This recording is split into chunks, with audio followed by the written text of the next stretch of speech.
En el desarrollo de mi actividad profesional he percibido la importancia de la gestión óptima de la comunicación en situaciones de crisis en las empresas. En una situación sensible es trascendental centrar los conceptos de crisis y de comunicación de crisis. Para la acotación de crisis utilizo la definición de Saura 2005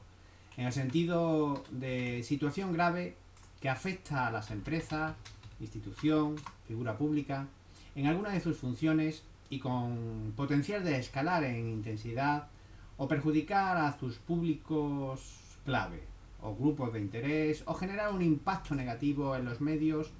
o crear una imagen negativa ante la opinión pública o afectar los resultados o la viabilidad de la entidad o de la persona. Y para la comunicación de crisis me apoyo en la noción del profesor Leal, 2013, como aquel conjunto de técnicas de comunicación destinadas a gestionar problemas derivados de la interacción humana, natural y tecnológica, buscando, por un lado, frenar la crisis y por otro, que la pérdida de crédito y de capital en imagen sea mínima. En cuanto a la importancia de la prevención de las crisis, la doctora Cristina Pascual apunta que la mejor crisis es la que se prevé. Dentro de las fases de la gestión de una crisis, antes de nada hay que recordar quiénes somos, definir el conflicto, decidir a quién le corresponde el problema, pensar cómo puede evolucionar y prever situaciones, tomar una postura sobre el asunto, distribuir tareas, argumentario o la elección del portavoz o portavoces también son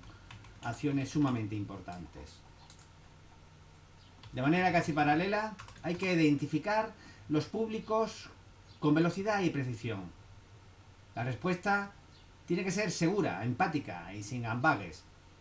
tomando siempre la iniciativa, es decir, ser fuente informativa, transparencia, creatividad, apoyarse en aliados, gestionar bien los tiempos y optimizar las ruedas de prensa.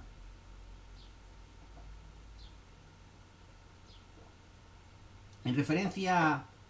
al plan de crisis, una vez decidido su elaboración e inventariado los distintos escenarios que se puedan registrar, se procede a la redacción del documento que al menos debe contener puntos tales como la definición de los escenarios, alertas de la gravedad de la crisis, definir y constituir el comité de crisis, establecer el lugar físico donde trabajará el equipo de crisis, inventariar y consensuar materiales y cifras de la institución, valorar la procedencia de contar con un equipo de crisis externos, nombrar portavoz, como ya hemos visto, o establecimiento de procedimientos concretos en caso de crisis. También entiendo que la realización de simulacros es muy conveniente. En lo que al cumplimiento normativo se refiere, a veces la distinta normativa y la batería de controles que incluye un Corporate Compliance no es entendida por los trabajadores o incluso por la propia dirección de la empresa. Lo anterior conjetura un grave inconveniente en la implantación del programa de cumplimiento normativo de una forma efectiva, por lo que la comunicación interna puede convertirse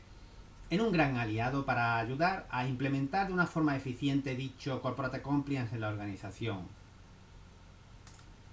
Si esgrimimos cabalmente la comunicación interna de cumplimiento normativo para informar a los trabajadores y trabajadoras, entiendo que el Corporate Compliance será más exitoso a la par que los colaboradores internos se encontrarán mucho más receptivos y mucho más implicados. El quid de la cuestión se encuentra en cavilar, meditar, reflexionar que esos trabajadores y trabajadoras son los máximos aliados en materia de cumplimiento normativo. En cuanto a las acciones de comunicación interna, es fundamental la formación a los empleados sobre el plan de compliance. Para ello, dicho plan debe estar diseñado con coherencia, refuerzo, claridad y ser revisable,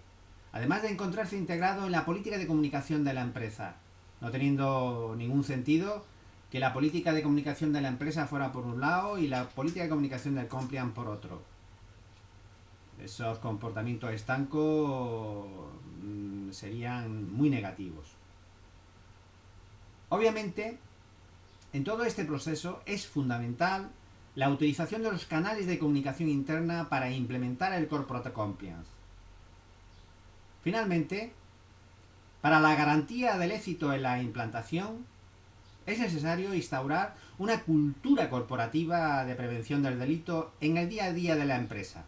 que forme parte de su ADN empresarial.